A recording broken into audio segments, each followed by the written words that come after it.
ese madame uribuka abantu ngo bari buze hano kutubaza ibibazo bigendanye n'iyobokamana? Yego ndabibuka. Noneho uri buze kujya ubyandika hano muri telefone ibibazo bari bubaze tuze kubasubiza. Ahubwo se sinumva ubwo ari nabo bakomangara. Abone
mwebwe namwe babazanira udutebe se?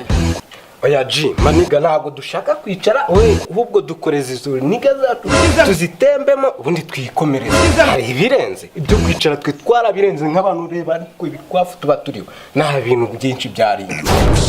Noneho ndumva twatangira inama yacu mukambaza bya bibazo mwavugaga mwibaza kuyobokamana. Noneho madame arajya byandika muri telefone turi buze kubibasubiza nta kibazo.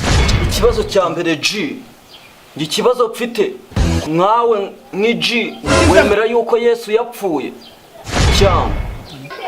Cyo nicyo rwose Yesu yaradupfiriye pe. Yaradupfiriye cyane rwose. Ese ubundi niga ko bavuga ngo Yesu yarabambwe, igiti yabambwemo bagitemye mu ishyamba rya leta cyangwa ni ry'umuturage? Iby'umusaraba ngo Yesu bamubambyeho icyo cyo ndumva gikomeye, ariko reka cyandike cyo none turi buze kukibasubiza nyuma. Turakibasubiza. Umva se G, wenda dusubiza neza ibibazo dufite tuhita dukaraga n'akarabundi. None se niga niba harimo akanyenyero ku buryo niturangiza tubona inyera, nimba nta karimo turabaswindagiza ndagaza. Noneho imvugo barimo no kuzana hano ngo guswindagiza.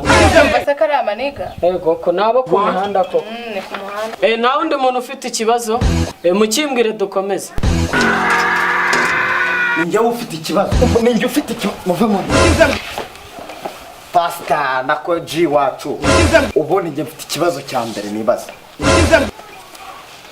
Ubundi inkoko yabitse igihe Yesu bamubambaga ni yande G, yari impondeze cyangwa yari inyarwanda cyangwa yari koroyi yari saso cyangwa subiza? Noneho namwe muri no kubaza ibintu bikomeye, ariko buriya nkoko nyine yabitse uko namwe murabizi nta nkoko kazi yabika. Buriya ni isake yabitse ariko ntago nzi nyirayo ntanese nanjye ntago narindiho. Ntago narindiho ariko nyine yarabitse igihe Petero yihakanaga Yesu. Undi ufite ikibazo? Wowe muremure ikibazo ya nkoko yabitse umuntu wayiriye buriya nta ngaruka yamugizeho kuko urumva yakunguriye Yesu. ni nkoko ya nkoko kandi iragaruka, ariko iyo nkoko wasanga yaraririwe no muri restaurant cyangwa se buriya hari undi wayiriye. Mfite ikindi kibazo G, ahubwo ubundi kanzu Yesu yari yambaye ni uwuhe mukorodeniya wayidoze? Ni uw'inkweto, ni uw'imyenda, ni ikindi kibazo cya kabiri, ubundi imisumari bacugise Yesu ubundi ninde wari wayicuze? Nta mucuzi wabaga yacuzwe cyangwa yaratoraguye?